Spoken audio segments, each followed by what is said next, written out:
नमस्कार, कोटपुतली एजुकेशन में आपका हार्दिक स्वागत है। मैं पंकज सेरावत उपस्थित हूं आपके सामने महत्वपूर्ण जानकारी लेकर। जी हां, बड़ी अपडेट सामने आ रही है कॉलेज शिक्षा आयुक्तालय की तरफ से। यहां पर सेशन 2025-26 में स्कूटी के फॉर्म भरे गए थे। फ्री स्कूटी योजना राजस्थान में 2 स्कूटी योजना है। कालीबाई भील मेधावी छात्रा स्कूटी योजना और दूसरे नंबर पे देवनारायण छात्रा स्कूटी योजना।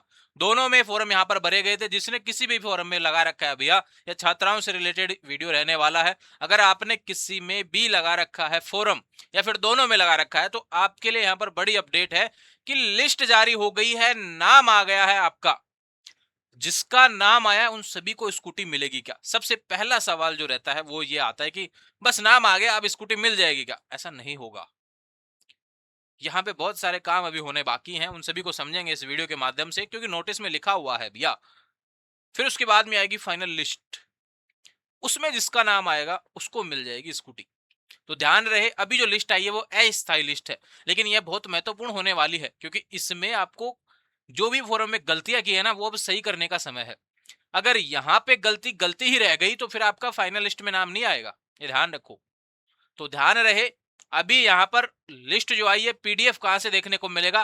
टेलीग्राम चैनल कोटपुतली एजुकेशन पर दोनों पीडीएफ देखने को मिल जाएंगे, देवनारायण स्कूटी योजना के भी, कालीबाई भील मेधावी छात्रा स्कूटी योजना का भी।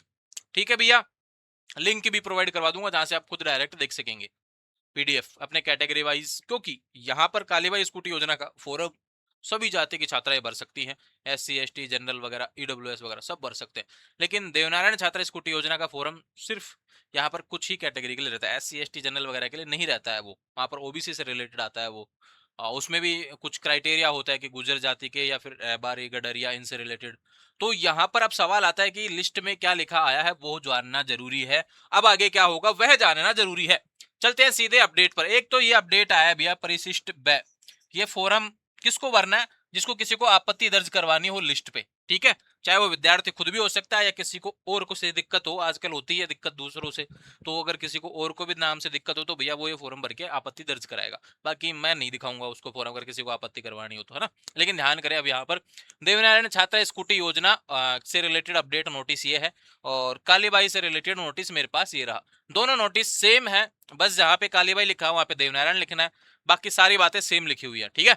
इसमें क्या बोला गया है, देखो, फॉर्म भरे गए थे, अप्रैल तक फॉर्म भरे गए, लगातार आपने फॉर्म भरे। उसके बाद में अब यहां पर पात्र वैध आवेदन पत्रों की अस्थायी वरीयता सूची पहले लिख दिया गया है, अस्थायी। ठीक है, आपने फॉर्म भरा, उसके बाद में हमने यहाँ पर अस्थायी वरीयता सूची जारी की है, जिसका अवलोकन विभागीय वेबसाइट पर आप कर सकते हैं। पीडीएफ आपको टेलीग्राम चैनल पर मिल जाएगा, या फिर ये वेबसाइट है वहां से भी आप देख सकते हैं। लेकिन मैं Telegram channel Kotputli education suggest कर रहा हूँ, डिस्क्रिप्शन में लिंक दिया हुआ है, या फिर टेलीग्राम पे जाइए, कोटपुतली एजुकेशन सर्च कीजिए। 80,000 के आसपास विद्यार्थी आपका इंतजार कर रहे हैं ज्वाइन करने के लिए, आप भी उस परिवार का हिस्सा बनिए। प्रतिदिन डेली एजुकेशनल अपडेट्स आप प्राप्त कर सकते हैं, ये ध्यान रखें। अस्थायी वरीयता सूची में सम्मिलित समस्त छात्राओं को निर्देशित किया जाता है कि सूची में उल्लेखित शोम के विवरण को सावधानी पूर्वक अवलोकन करें। देखो, मेरा वीडियो, एक चीज मैं हमेशा से बोलता आया हूँ, मेरा वीडियो बहुत आराम से, धैर्य से देखने की आवश्यकता होती है। आप वीडियो पूरा ध्यान से देख लेंगे, सवाल बनेगा ही नहीं आपका, जितना नोटिस होता है उतना। तो उसके अलावा सवाल बन जाएगा, तो उसके बारे में भी जानकारी आने वाले समय में मिल जाएगी। उसके लिए भी चैनल आपके लिए मैं सजेस्ट कर रहा हूँ, कोटपुतली एजुकेशन ही, ठीक है। समझ में ये बात? अब इसमें क्या बोला गया, अस्थायी वरीयता सूची में उल्लेखित छात्राओं का जनाधार से संबंधित विवरण। डाटा कहां से उठा? फॉर्म भरते समय जनाधार से उठता है, ठीक है।